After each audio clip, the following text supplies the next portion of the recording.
നമസ്കാരം. നമുക്കിന്ന് കേരളത്തിലെ ഇൻഷുറൻസ് പദ്ധതിയെക്കുറിച്ച് ഒരു പഠനം നടത്തി നോക്കാം. 5 ലക്ഷം രൂപ വരെയുള്ള കാരുണ്യ ആരോഗ്യ സുരക്ഷാ പദ്ധതിക്ക് കേരളത്തിൽ നിങ്ങൾ അർഹരാണോ എന്ന് നമുക്കൊന്ന് പരിശോധിച്ച് നോക്കാം.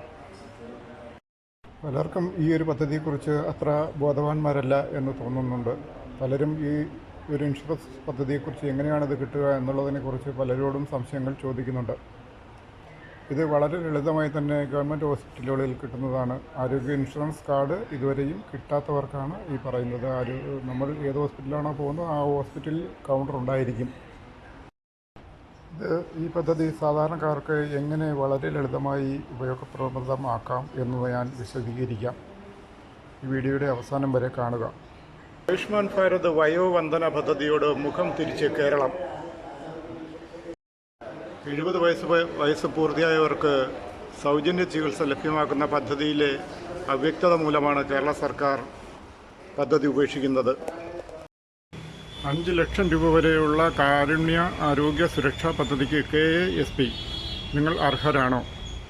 ആധാർ കാർഡ് അടക്കമുള്ള വ്യക്തിഗത തിരിച്ചറിയൽ രേഖകൾ സമർപ്പിക്കുക. തിരിച്ചറിയൽ രേഖകളുടെ അടിസ്ഥാനത്തിൽ രോഗിക്ക് KASP കാർഡിന് അർഹതയുണ്ടോ എന്ന് പരിശോധിക്കും. പരിശോധനയിൽ അർഹരാണ് എന്ന് കണ്ടെത്തിയാൽ KASP കാർഡ് നൽകി 5 ലക്ഷം രൂപ വരെയുള്ള ചികിത്സ സൗജന്യമായി ലഭ്യമാകും. ഈ പദ്ധതിയിൽ കേരളത്തിലെ എല്ലാ BPL കാർഡ് ഉടമകൾക്കും അർഹരാണ്.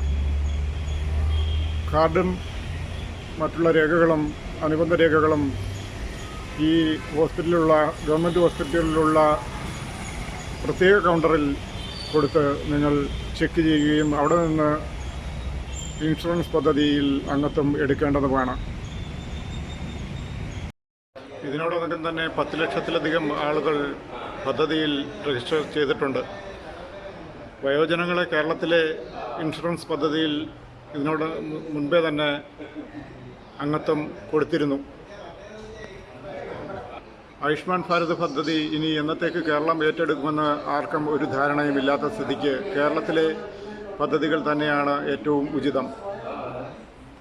ഹോസ്പിറ്റലിൽ ചെന്നിട്ട് അസുഖബാധിതർ അവരുടെ ആധാർ കാർഡും റേഷൻ കാർഡും കയ്യിൽ കരുതേണ്ടതാണ്. ചെന്ന് അവിടെ ഇൻഷുറൻസ് പദ്ധതി രജിസ്റ്റർ ചെയ്യുന്ന ഭാഗങ്ങളിൽ ചെന്ന് അവിടെ കാണിച്ചാൽ മതിയാകും.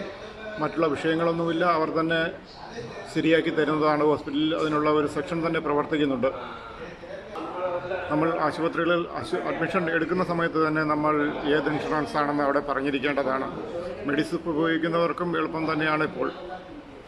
ആധാർ കാർഡും മെഡിസിപ്പിൽ ഉൾപ്പെട്ടിരിക്കുന്ന രോഗിയുടെ പേരുവിവരങ്ങളും അവിടെ സമർപ്പിച്ചാൽ മതിയാകും. ആയുഷ്മാൻ ഭാരതിൻ്റെ കാർഡുള്ളവർക്ക് ഇപ്പോൾ നിലവിൽ കേരളത്തിൻ്റെ വിഹിതം മാത്രമേ കിട്ടുന്നുള്ളൂ.